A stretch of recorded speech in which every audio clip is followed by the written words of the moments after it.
Assalamualaikum warahmatullahi wabarakatuh. Saya Muhammad Hamka, mahasiswa pasca sarjana Universitas Negeri Makassar, program studi bimbingan dan konseling. Pada kesempatan hari ini, saya akan mencoba berbagi tentang teknik konseling menggunakan pendekatan behavioristik dengan menggunakan teknik relaksasi. Dalam hal ini saya akan mencoba mengangkat satu kasus atau contoh kasus atas nama Acos yang merupakan salah satu siswa di kelas 12 bahasa di SMA Nrekang. Beliau memiliki masalah tentang kurang percaya diri yang sementara dirinya sering ditunjuk untuk menjadi ketua kelompok di kelasnya. Nah, untuk mengetahui bagaimana teknik relaksasi, maka kita bisa saksikan video. Assalamualaikum Pak. Waalaikumsalam warahmatullahi wabarakatuh. Masuk Ki dan silakan duduk. Iya Pak, terima kasih. Acos ya, yang kelas 12 bahasa. Iya Pak, saya Acos. Ya, bagaimana kabar hari ini, Nak? Alhamdulillah kurang baik Pak. Oh, kurang baik. Kenapa, Dek? Wah, terlalu banyak masalah yang saya hadapi ini Pak. Makanya saya datang ke sini untuk mencari solusi Pak. Oh, gitu. Apakah sebelumnya sudah pernah ke ruangan ini untuk konsultasi sekaligus melakukan proses konseling? Belum Pak, ini baru pertama kalinya Pak. Apakah kamu tahu apa itu konseling? Oh, belum tahu Pak sepenuhnya. Namun yang saya pahami bahwa konseling itu adalah bentuk pemecahan masalah siswa Pak. Nah, ternyata sudah tahu. Tapi tepatnya bahwa konseling itu merupakan proses pemberian bantuan kepada siswa yang mengalami masalah, termasuk adik sekarang, sehingga mampu menyelesaikan masalahnya sendiri. Nah, iya Pak. Oke, jadi saya jelaskan bahwa Bapak di sini sebagai konselor yang berperan sebagai fasilitator dalam proses pemberian layanan bimbingan konseling yang berhubungan dengan masalah konseling untuk menemukan jalan keluar dari permasalahan yang kamu hadapi. Sedangkan kamu sendiri sebagai konseling berperan aktif untuk mengemukakan masalah dan latar belakang masalah serta mengkaji berbagai kemungkinan jalan keluar dari permasalahan kamu itu. Oh iya Pak, saya kan berusaha aktif dalam konseling ini Pak. Tapi tidak ingin kalau masalah saya ini diketahui oleh orang lain Pak. Oh tentu, jadi perlu diketahui bahwa konselor sebagai organisasi profesi itu diatur oleh kode etik, di mana salah satu bunyi kode etik tersebut adalah menjamin kerahasiaan klien, dalam hal ini konseling. Jadi tidak usah khawatir, sebab kamu berada pada orang yang tepat dan akan merahasiakan setiap pembahasan kita, termasuk masalahnya kepada orang lain. Senang sekali mendengarkan Pak dan terasa sangat lega. Ya. Oke, sebelum kita masuk ke tahapan selanjutnya, Bapak mau tanya, sebentar ada kegiatan atau kesibukan lain ya? Kebetulan saya ada latihan rencana pertemuan dengan teman-teman sekitar jam 10 WITA.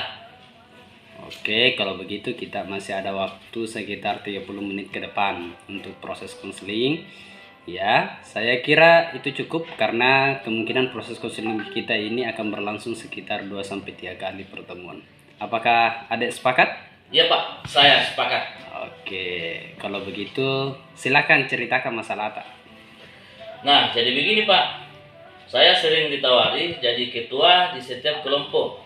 Dan pada saat ditunjukkan selalu was-was bahwa gelisah karena pas disuruh untuk tampil di depan mewakili kelompok. Bukannya itu bagus ketika bisa tampil dan mewakili teman-teman kelompok, apalagi tampil menjadi yang terbaik. Terus masalahnya di mana? Sebenarnya bagus Pak, tapi saya sangat tidak percaya diri. Apalagi kalau harus tampil di depan. Belum lagi ketika harus mengingat pengalaman kemarin Pak. Jadi makin tidak percaya diri. Memangnya pengalaman apa yang pernah dilalui, Dek?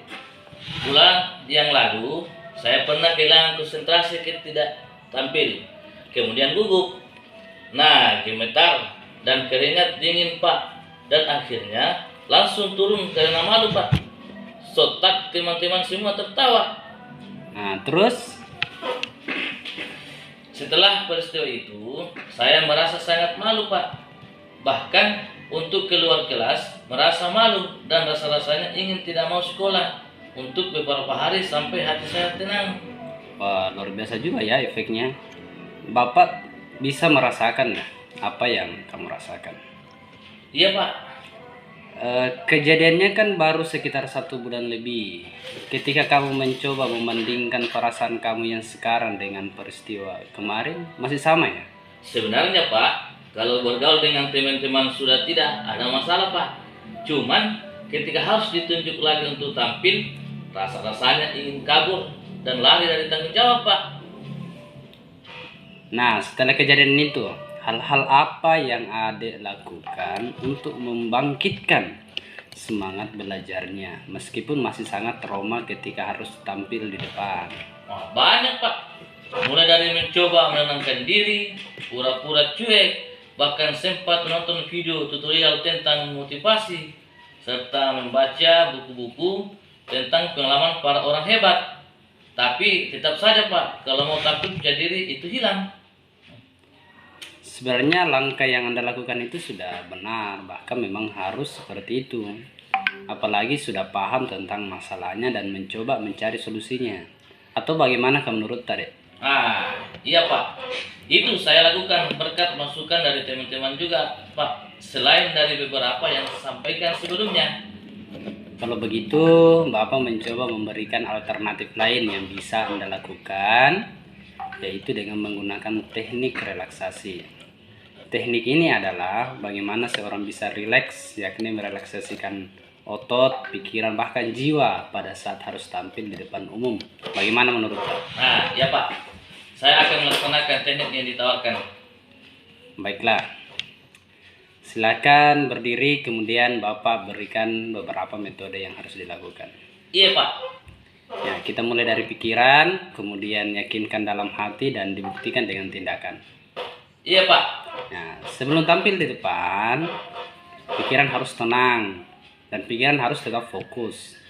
Tapi pastikan bahwa materi yang disampaikan sudah dipahami sebelumnya. Selanjutnya, kalau gejolak dalam hati harus tetap terkontrol. Cara mengontrolnya adalah tetap menjadikan pikiran tetap tenang. Bahkan sebisa mungkin menarik nafas pelan-pelan, kemudian dihembuskan secara pelan-pelan. Juga lakukan secara berulang, dan kalau sudah merasa nyaman dan tenang, maka disitulah kita mulai materinya. Kemudian yang paling terakhir adalah posisi ketika berada di depan. Maka kita ketika berdiri, agar rasa grogi dan gemetar hilang, maka usahakan jari-jari kaki kita gerakkan sekuat tenaga agar getaran pada kaki berkurang. Bagaimana? Apakah sudah bisa dipahami dan dipraktikkan? Iya Pak, saya akan melakukannya. Oke Pak, sudah selesai? Alhamdulillah. Bagaimana perasaannya? Teknik ini cukup bagus Pak. Tapi kayaknya harus dibiasakan ya Pak. Karena rasa percaya diri masing-masing seringkali menghantui Pak. Nah, betul sekali. Pada dasarnya bahwa memang harus terus dibiasakan. Jadi silahkan teknik ini dipraktikkan langsung ketika gilirannya nanti, dan pun kalau ada yang masih salah atau kurang, maka silahkan evaluasi kembali, kemudian gunakan teknik yang terbaik. Iya Pak. Alhamdulillah. Setelah pertemuan ini silahkan dipraktikkan, dan misalnya masih ada kendala atau hal lain, maka datang di ruangan Bapak. Insya Allah akan difasilitasi dengan baik hingga rasa percaya diri ada betul-betul hadir. Jadi karena kita sudah hampir 30 menit, maka pertemuan ini kita akhiri dan sampai ketemu di pekan depan. Wassalamualaikum warahmatullahi wabarakatuh.